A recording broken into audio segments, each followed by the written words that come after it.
Hi, everyone, and welcome to God's Plan, Your Part, a podcast where our goal is to read the entire Bible in a year, seeking to understand God's plan of redemption while discovering daily and practically your part in it.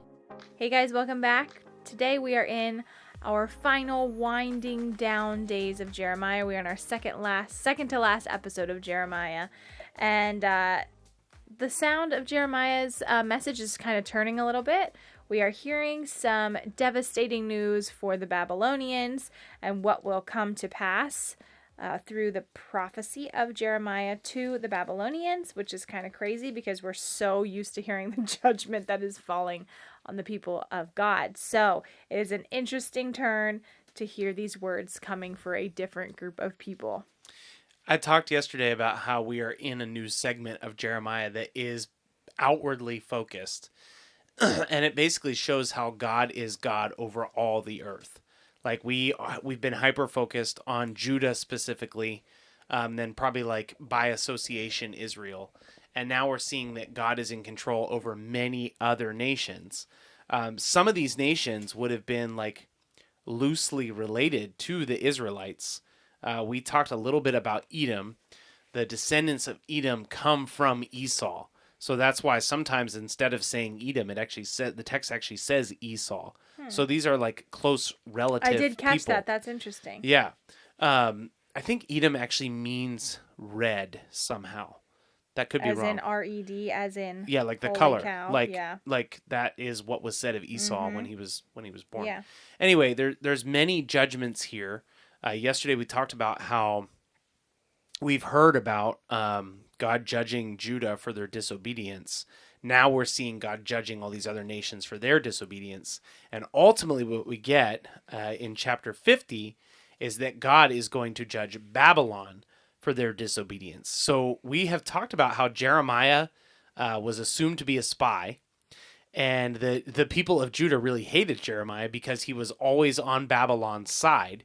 And I guess the problem with them is that they didn't read his whole book, because the end of the book is like, well, actually, Babylon, you're going to be a desolation.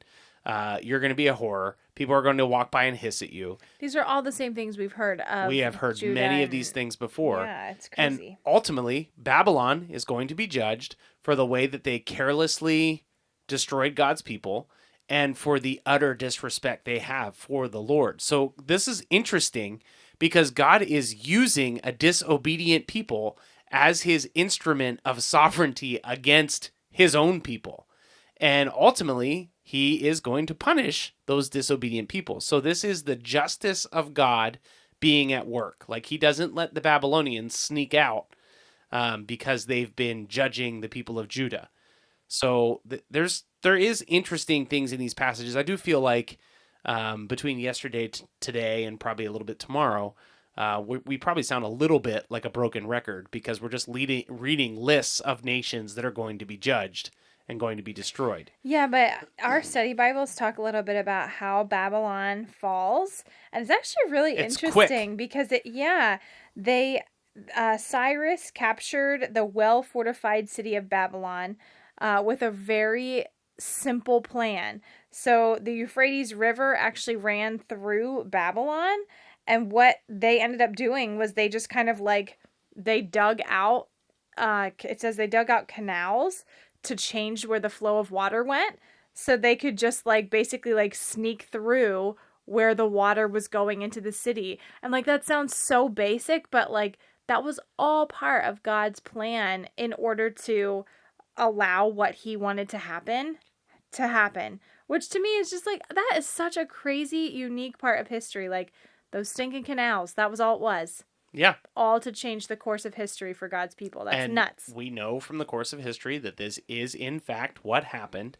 The Medes and the Persians did overtake the Babylonians. Mm-hmm. And if you look at chapter 50, verse 4, so in chapter 50, it's established that Babylon will be judged.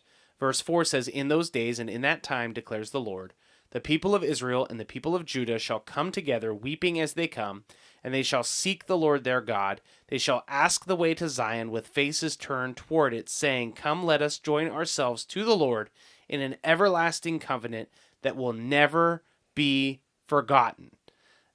We see this happen under Cyrus, who is the king of the Medes and the Persians, he makes a decree that allows the people who had been carried into exile into Babylon to return to their nations, to their homes. And this is when the people of Israel and Judah return to Jerusalem and start to rebuild Jerusalem, this time being much more concerned about attempting to be faithful to the Lord. And this is Jeremiah again. We read about this in chapter 31 and 32, referring to an everlasting covenant that will have no end. We believe that is the covenant that Jesus refers to, that is the covenant of his blood with his people, the covenant that we are under today. I noticed in chapter 50, verses 6 and 7, they are alluding to the people being like the lost sheep again, and how the shepherds that were shepherding over the people were bad shepherds and basically cast them away from their land, from their God.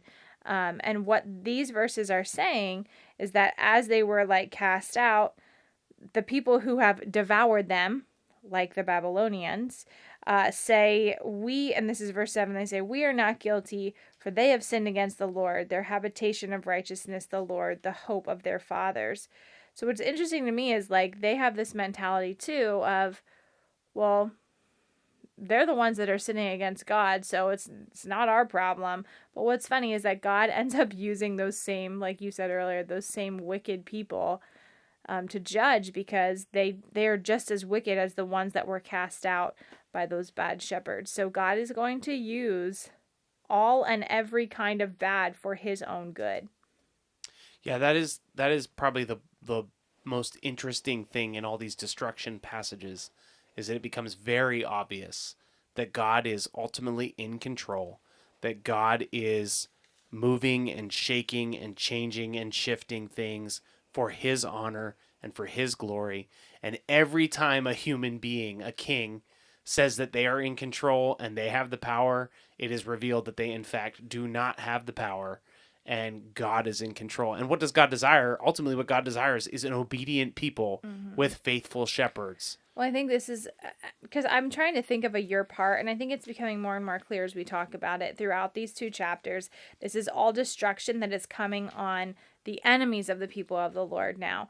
And I think what is applicable to us is that kind of like what we were just talking about, is that God will use and can use any terrible bad thing for his glory. And it might feel terrible in the time, but like think of any injustice that you can think of. Like God can turn any of those terrible, awful things into glory for himself, because he can use wicked people to somehow turn things for his own good, just like he did here. Like for Pete's sake, the Babylonians, who were like high and mighty in charge people, were overtaken because somebody built some canals and took them out so that the people could return to the Lord. If our God can do something like that, he can certainly do things for his good with the bad that we see around us in our own lives. So that's just something to remember as we're reading through these judgment passages for the evil in this world. Just remembering that God can always bring glory to himself through all of those evil and wicked things. So join us again tomorrow. We're going to finish out Jeremiah. We'll be happy to have you back again tomorrow. Thanks so much for listening to God's Plan, Your Part. If anything stuck out to you, if you have any questions, or if you'd like to receive a Bible, you can email us at godsplanyourpart@gmail.com. Also, if you're enjoying the podcast, please consider supporting us through the link in our description. We love that you're on this journey with us, and we hope you have a great day. See you tomorrow.